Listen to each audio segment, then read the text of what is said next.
Naslednji prispevek je pripravil dr. Klemen Kocijančič. Naslov prispevka je Med zgodovinopisjem in zgodovinskim revanšizmom na konkretnem primeru Dražgoške bitke. Dr. Klemen Kocijančič je znanstveni sodelavec na Obramboslovnem raziskovalnem centru Fakultete za družbene vede in pa je tudi habilitiran na Fakulteti za družbene vede Univerze v Ljubljani. Diplomiral je na Teološki fakulteti, na Filozofski fakulteti na študiju zgodovine in pa na Fakulteti za družbene vede na študiju politologije smeri obramboslovje Univerze v Ljubljani. Je pa zelo aktiven tudi kot raziskovalec, njegova raziskovalna interesna področja pa so seveda že njegov tukaj prispevek v tem panelu, pove, da vojaška zgodovina s poudarkom na obdobju druge svetovne vojne. Na to ena tema, ki je prav tako zelo aktualna v širšem, tako domačem kot tudi pa še bolj mednarodnem prostoru, terorizem in pa boju proti terorizmu. Seveda tudi tema iz vojaške sociologije in konkretno teme iz vojaških družin. Je tudi avtor večjih znanstvenih, strokovnih prispevkov in pa monografij in z zadovoljstvom tudi predajam zdaj besedo kolegu dr. Klemenu Kocijančiču. Izvolite. Hvala. Torej, kot mojo temo sem si izbral, da pregledam oziroma predstavim izziv, s katerim se je ukvarjalo slovensko vojaško zgodovinopisje v zadnjih 80 letih.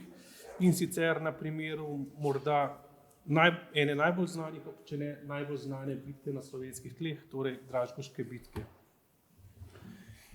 Na začetku, če se sploh vprašamo, kaj je Dražgoška bitka, vsem je znano, upajmo, da je znano, da je Cankarjev bataljon, ki je začel decembra 1941 izvajati večjo kampanjo in ki je ta trajala torej tudi še v januarju, skoraj do konca januarja 1942.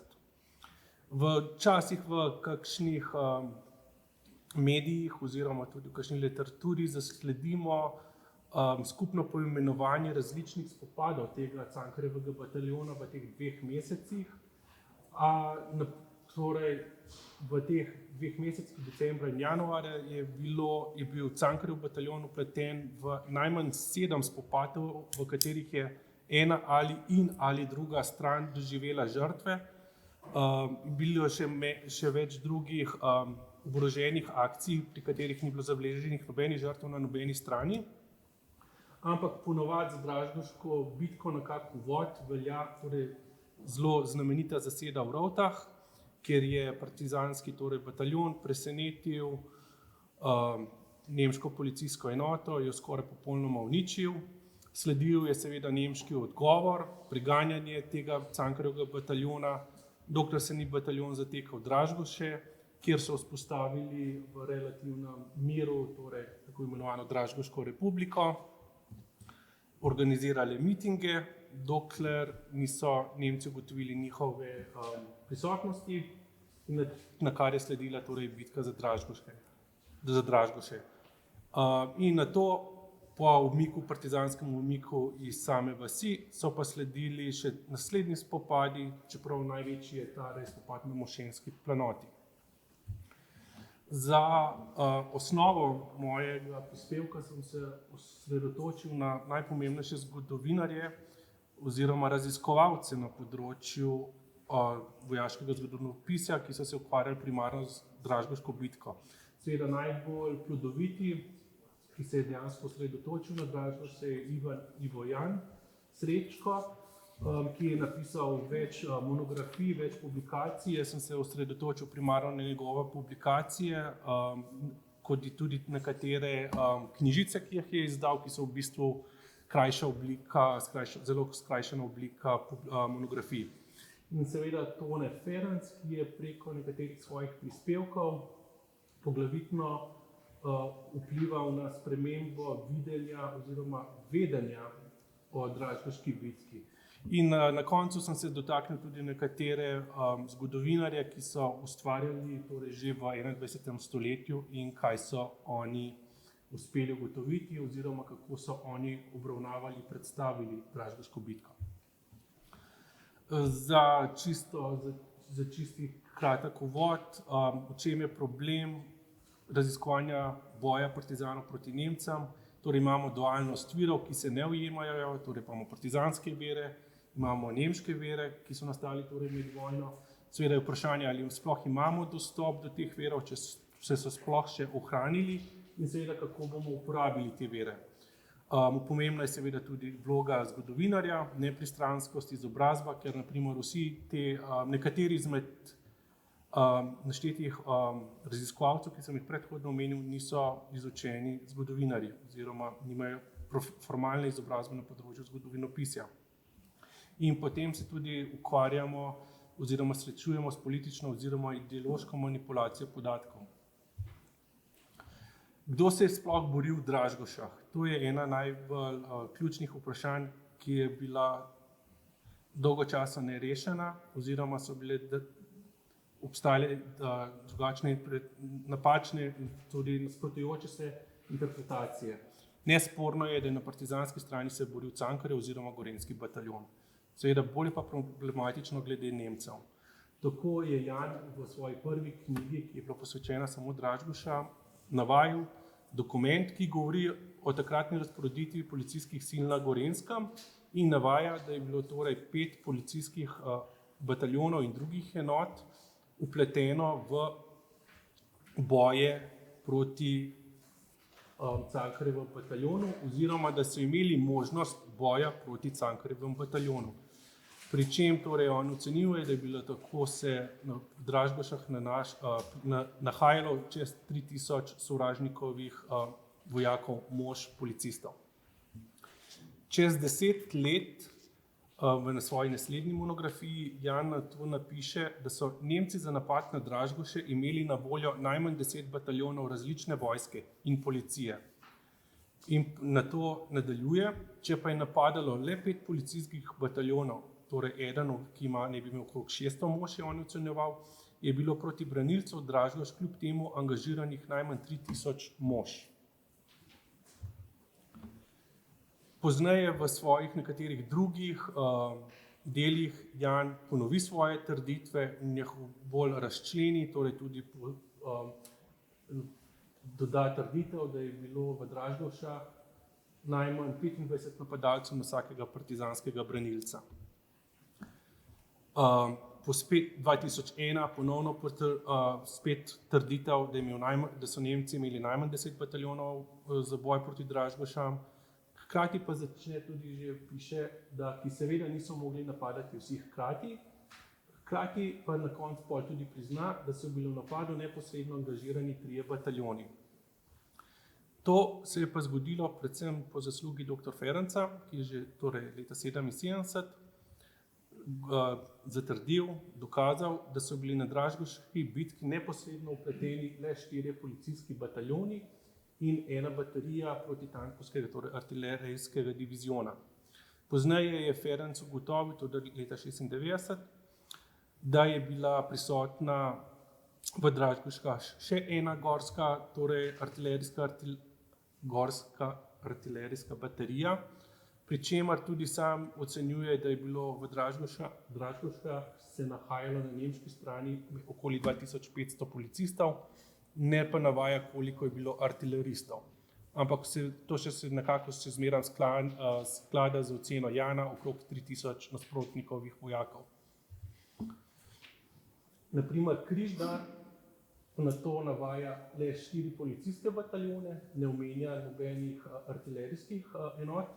Hkrati pa omeni enega padlega pripadnika varnostne službe. Torej se pojavila nova formacija, ki se je borila v Dražgošah.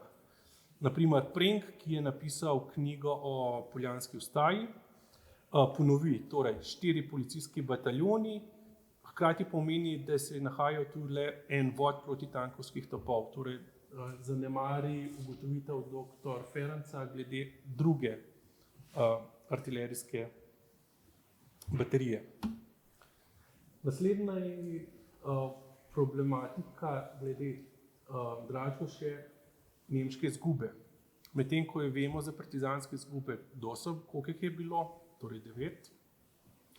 Nemške izgube že med samo vojno, kakor so partizani ocenjevali, kar je že leta 1971 Jan opisal. Torej, partizansko poveljstvo je po koncu bitke pri Dražgošah ocenilo, da so Nemci imeli 200 mrtvih in 400 ranjenih. Jan je se takrat strinjal s to partizansko oceno in ne samo na podlagi partizanskega poročila, ampak se je skliceval tudi na podobne številke, ki so mu jih povedali domačini, ki naj bi prisostvovali torej, transportu mrtvih in ranjenih. Sam prizna, da so Nemci na Kranjskem vojaškem pokopališču, ki je bilo torej osrednjo pokopališče nemško za ta področje, pokopali le 45 policistov. Hkrati pa trdi, da preostale mrtve, torej več kot 150 mrtvih, naj bi Nemci zvozili v Gradec, Celovec, kjer naj bi jih tudi v krematoriju sežgali. Pozneje tudi piše in še torej nekako poveča nemške izgube, torej da so Nemci v bojih s Cankarjevim bataljonom, torej v celotnem tem dvomesečnem obdobju, izgubili nekaj 100 policistov, orožnikov in vojakov, kar je več kot 10-krat več kot partizani.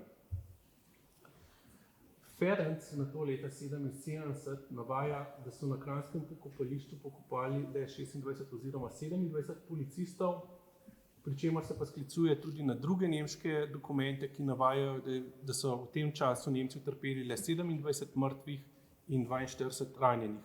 Križnar tako pozneje navaja trditev o 27 padlih, medtem ko Prenk o 26. Največji napredek glede razumevanja nemških izgub je pa na to dosegel Cafuta, ki je podrobno analiziral nemške izgube v celotnem obdobju, torej decembra in januarja, in tako je on navedel 28 padlih Nemcev v Dražgošah in skupno število v tem obdobju kakor 94. V tem celotnih 2 mesecih je padlo tudi 35 partizanov, kar pomeni, da je zelo manj, kakor so partizani domnevali samo za Dražgoško bitko in kakor je Jan navajal za celotno dvomesečno obdobje. Že Ferenc je leta 1985 objavil kritičen članek z naslovom Manj euforično in bolj kritično Dražgoš, kjer je sam izpostavil tele 2 ključna elementa razumevanja, kaj se je dogajalo oziroma kaj se je zgodilo v Dražgošah z vidika vojaškega zgodovinopisja.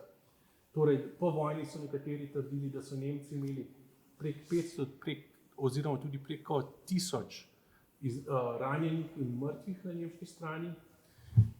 Popolnoma je tudi zavrnil že s predhodnim člankom oziroma raziskavo še eno najbolj absurdnih tem, ki so se nanašale na samo Dražgoško bitko, torej, ki jo je tudi Jan nekaj časa pisal o tej domnevni epizodi.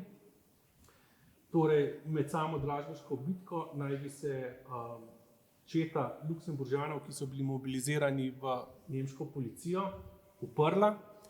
Nemci so da se ne bodo sodelovali v boju proti partizanom. Nemci jih naj bi razžiri, 40 jih naj bi ubili in preostale poslali v koncentracijsko taborišče. Ferenc, ki je to povojno raziskal, je tudi ugotovil, da do tega ni nikdar prišlo, da so se Luksemburžani uprli že pred samo bitko v Dražgošah, torej nikdar ni prišlo do tega upora med samo bitko. Ferenc pa tudi zapiše, da je Dražgoška bitka torej največji vojaški dogodek v evropskem odporniškem gibanju na interesnem območju Nemškega rajha in ne mislim tukaj vseh okupiranih pokrajin, ker tukaj so boji v Srbiji prav gotovo večji. In to je tudi njegova kritika nekaterih poznejših povojnih trditev, kakor na primer Sergej Kajgler leta 1976, ko so slovesno odprli spomenik v Dražgošah, je ponovil nekatere trditve od Jana, torej da so Nemci mobilizirali najmanj 10 bataljonov, torej 30 nemških vojakov je bilo na vsakega partizana, kar vemo, da zdaj to se ni zgodilo, in da je postala bitka v Dražgošah po svojem obsegu in trajanju edinstvena bitka v tistem času v okupirani Evropi. In vojaški zgodovinarji seveda vemo, da to ni, da je bila že predhodno se zgodila večja bitka, ki je bila tudi bolj pomembna in kakor je že prej moj sogovornik omenil, torej Užiška republika, ki je trajala veliko dalj časa, kjer so partizani vzpostavili dejansko republiko, svobodno ozemlje, a je potem tudi to bilo uničeno. Med drugim sem se pa tudi osredotočil, kako je vedenje o bitki bilo ponazarjeno preko medijskih prispevkov in sem se osredotočil predvsem na Delo. In tako, na primer, leta 1960, ob obletnici Dražgoške bitke, so na prvi strani nad prelomom dali majhno notico, večji poudarek pa je bilo torej na športni prireditvi, torej po stezah partizanske jelovice. 61. leta se je dejansko ponovila ista zgodba in na to v nekaterih letih se vidi, da Dražgoše sploh niso bile glavna novica, sploh niso prišle na naslovnico, so bili na tretji strani. Večji poudarek je bilo torej predvsem na tem športnem dogodku. Nekako v 80. in predvsem po 90. letih pa je, kakor so leta 1993 na naslovnici napisali, in citiram, praznovanje v Dražgošah pa ostaja tudi priložnost za znane slovenske politike, da predstavijo svoje videnje dogodkov med drugo svetovno vojno v Sloveniji in še posebej znane Dražgoške bitke ter za predstavitev aktualnih družbeno-političnih dogajanj pri nas. In nekako torej iz tistega obdobja nekako Dražgoše so nekako izgubile svoj namen, predhodni namen, torej spominja se na Dražgoško bitko, ampak je predvsem komentar na aktualne dogajanje. Leta 2022, torej je tale izsek iz članka, so na primer napisali 28 padlih nemških vojakov, po drugi strani so pa napisali, da je bilo udeleženih 240 partizanov. Jan je sam poimensko naštel z življenjepisi 203, kje je Delo dobilo 240, zaenkrat še nisem ugotovil. Tukaj so pa tudi povečali število udeleženih nemških pripadnikov, torej na 4000. Lansko leto pa so v enem stavku lahko v eni povedi, recimo, uspeli zabeležiti, napisati 3 napačne trditve. Maščevanje zaradi poraza, ki ga je prvič na tleh Tretjega rajha doživela nemška vojska, je bilo strašno. Nemška vojska ni izgubila v Dražgošah, je izgubila predhodno v zasedi. V Dražgošah je nemška vojska torej doživela taktično zmago, je osvojila polje, pregnala partizanov, a ni dosegla svojega strateškega cilja, torej uničenja partizanske vojske. Partizani so se uspeli umakniti. Ali je bilo to prišlo do prvega poraza prvega poraza na tleh Tretjega rajha? To ne. Če ocenjujemo, ali je bil že prvi poraz, je bila torej že prej omenjena zaseda, je bila večji vojaški poraz, torej 45 mrtvih na tisti strani, kakor tukaj 28. In na tleh Tretjega rajha Gorenjska ni bila nikdar formalno vključena, torej v sam Tretji rajh, kakor vemo, Dražgoše so bile eden od povodov, če ne vzrokov, zaradi česar so se je nemška uprava odločila, da prekine svoj postopek inkorporacije Gorenjske in Štajerske formalno v torej Tretji rajh. In seveda nemška vojska je to tudi problematično, ker torej borili proti partizanom so se primarno pripadniki policije. In zdaj se pa lahko vprašamo, ali je, ko so se v teh 80 letih spremenilo vedenje oziroma določeni podatki o Dražgoški bitki, ali je prišlo do zgodovinopisja ali zgodovinskega revanšizma. Pri tem se lahko vprašamo, ali ni prav odkrivanje novih virov, razkrivanje novih podatkov osnovno poslanstvo zgodovinarjev, ali lahko ti novi podatki vplivajo na videnje zgodovinskih dogodkov. Jaz zagovarjam, da kakršnokoli odkrivanje novih virov, ne glede kaj je bilo včasih veljalo za recimo temu sveto vedenje o določenih dogodkih, naloga zgodovinarjev je, da z odkrivanjem novih virov ugotovijo, kaj se je dejansko zgodilo v tistem času. Podrobnosti so pomembne, če ne drugega, imamo zgodovinarji, predvsem vojaški oziroma vojni zgodovinarji, tudi eno dolžnost do ljudi, ki so bili vpleteni v vojno, ki so trpeli v vojno, ki so bile žrtve vojne oziroma ki so umrli v vojno, da povemo, kaj se je dejansko zgodilo. Ker sami vemo, v tem obdobju, ko imamo fake news, alternativna resnica, je pomembno, če bodo rekli, ta dogodek se med Dražgoško bitko ni zgodil, te številke so napihnjene, kaj se je pol dejansko zgodilo. In potem se lahko zgodi, kar se že dogaja, da se relativizira celo bitko na kakor izmišljotino oziroma se zmanjšuje sam dejanski pomen. Torej, ne smemo prenapihovati dejanskih zadev, sklicevati se moramo na eno znanstveni pristop in pri tem bi na koncu torej se ponovno obrnil na dr. Toneta Ferenca, ki leta 1996 v eni okrogli mizi o vlogi zgodovine dejal: nadaljnje vprašanje je zgodovinarjeva zmožnost uporabe zgodovinskih virov, njihove kritične obravnave, medsebojne povezave s celotno družbeno stvarnostjo, širine pojasnjevanja, ločevanja pomembnega od manj pomembnega ali nepomembnega in tako dalje. Nepomembna ni niti časovna odmaknjenost zgodovinarjevega raziskovanja dogajanja. Pozneje je še Ferenc govoril o pomembnosti nepristranskosti. Sam je zase rekel, kakor žrtve torej nacističnega režima, da ni najbolj nepristranski, da ne more biti popolnoma nepristranski, ampak mislim, da noben od nas ne more Ferencu očitati kakršnekoli pomanjkanje strokovnosti oziroma znanstvenega pristopa. In s tem bi torej jaz zaključil. Hvala za pozornost.